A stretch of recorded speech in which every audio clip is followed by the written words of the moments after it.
My name is Clarence Lee Alexander, and I was born March 13, 1939, in Fort Yukon, Alaska, at Hudson's Duck Memorial Hospital. Fort Yukon was created for this fur industry that was created there. The stores that were there also buy fish.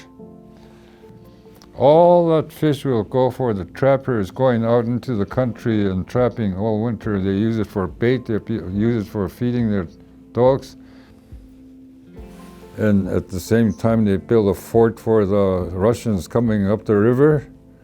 And so the only fort that I know that had Indians in it. Kwichazhe means a house on the flat. That just means fort, period. It had bakery, it had theater, it had recreation hall, 2-3 cafes, there's a hotel, there's a mission house that brought in all the orphans from around the Yukon Valley. That makes the Fort Yukon a village of immigrants right now. Anyway, our father was going out trapping and hunting, and my mother works at the hospital, so we make enough money to live our life. Way back when I was a little kid, I also were wearing caribou clothing, totally caribou clothing. So we didn't know it was 70 below. We were toasty. We were sliding down the hills. We're pouring water down the hills so that we can slide down and then go steal stovepipes and flatten them out and put your arm out and just go down that, just like they do in Olympics. Just like that. Man, talk about going fast. If you flip, all you do is just roll, just like a ball, because you just roll up and you don't get cold. That's when we used to look at this ice fog and thought, geez, I wonder what it is. My grandpa, 70 years ago, was talking about heat. I couldn't imagine what he was talking about. Heat. Well, it was Earth is Gwindla. It means it's getting warm, he said. I see it, ice fog. I wonder what that is. Yeah.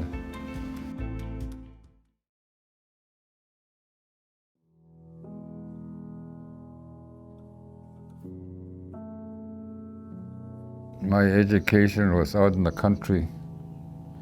I was maybe 6, 7, but I hitched up dogs. Annie, come here. We talked to our dogs in Gwich'in and go to the trap line. This was in springtime. So that was my first, but this spring I want to see if I can earn $12 on my own. Now, when I'm asking for $12, that's big time. At Fort Yukon at that time, a pound of salt was 25 cents. Over here, there was sugar, 25 pounds, 75 cents. The 22 shells cost $5, I think. And then there's other things, little things that I need that while I'm out there. So it cost $12. I explained it to my mother what I was going to do. I told her I was going to borrow money from a Northern Commercial Company. I'll go with you, she told me. Well, I didn't know why, but now I know why. She co-signed. Yeah, I borrow, she co-signed to make sure that I'm not in trouble at the end. Co-signing is for purpose being independent, and I did pay back my bill because I've got, let's just say that it costs $1 for a muskrat. Well, this spring it just kind of went up to $2.50. Hey, we had lots of money. Because all of a sudden it was $2.50 instead of $1.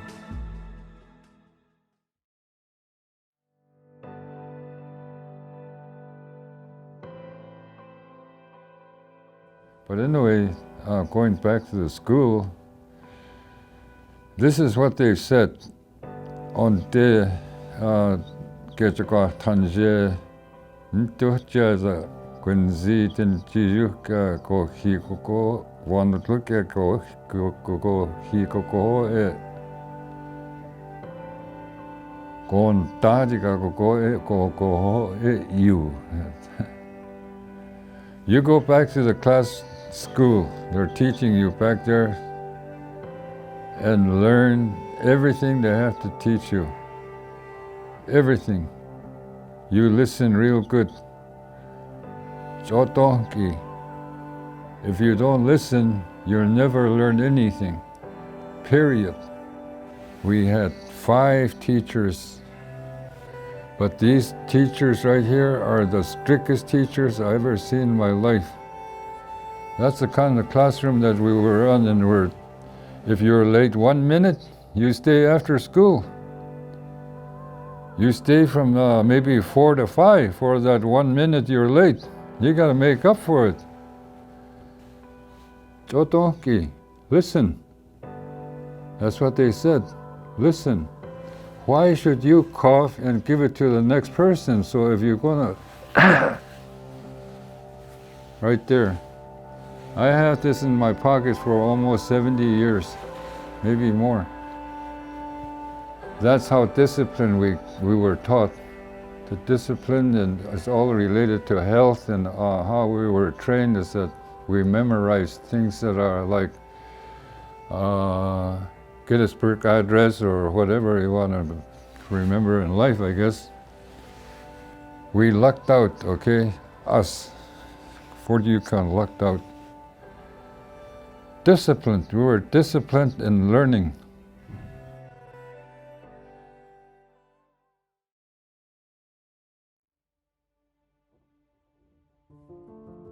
I joined military when I was 18, which I joined at the beginning as a territorial guard back in Sitka back in 1958.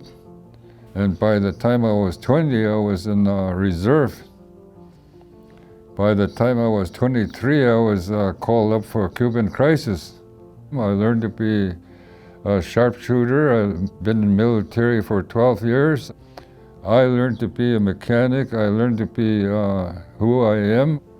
But anyway, I got a job in Fort Yukon working at a utility company. I got married in 70, Virginia. Yeah, we've got 5 kids. She was the teacher of my brother. My brother came one day, was at home, and I stopped by and I said, "Hey, what you're doing here from school?" "Oh, I got kicked out," he said. "Well, what did you get kicked out for?" "Maybe long hair or whatever." But anyway, I went down to the school and I said, "Why is my brother?" "Well, go ask the teacher," and that's where I met her. There were double names of kids in there, like Alexander, Albert, John Johnson, and their names were double. She had a bunch of them. So she's a teacher, and teaching was her skill, and those kids there are well trained as far as education goes. You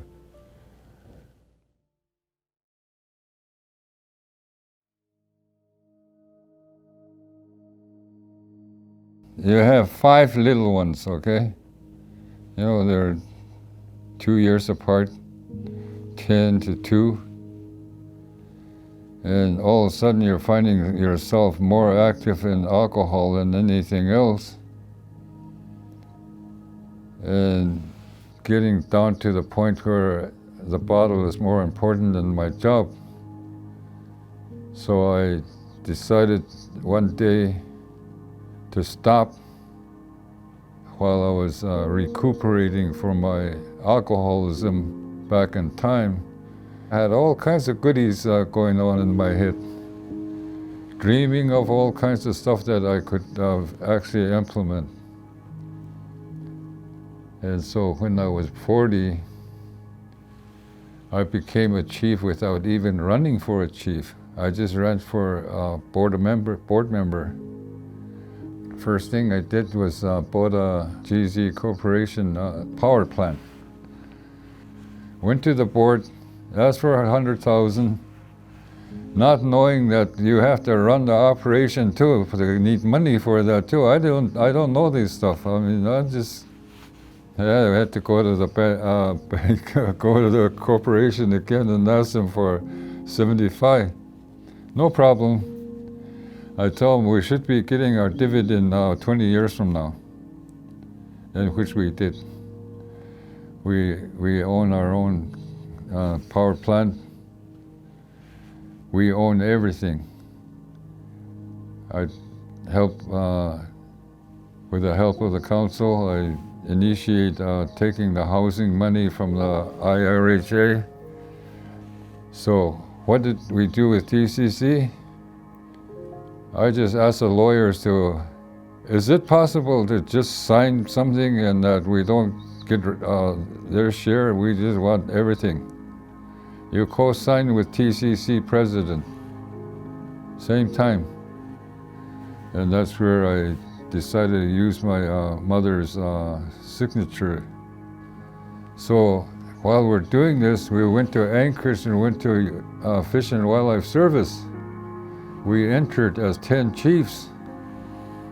Huh? What are you guys doing around here? We're here to take over the programs that applies to us.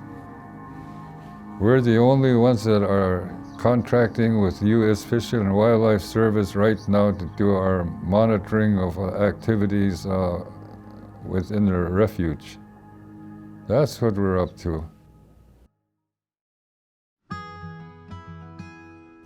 We had Gwich'in person from Old Crow write us a grant. It's called Youth Survivor. We hired Nancy James to take care of that program for about 5 years. And how we're going to run it, we're going to use all the elders in town, hire them all, and pay them good. So what did we do? We took all the young people from 14 to 21 back out into the country.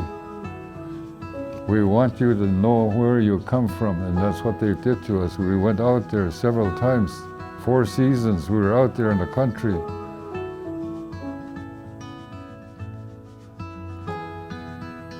Now, once they've been out there and then they're back in classroom, their concentration is totally listening. It is now time to work. Yeah. Youth Survivors is the biggest turnaround for our Yukon floods. So these young people I'm talking about that at that time are the ones that are running our community now.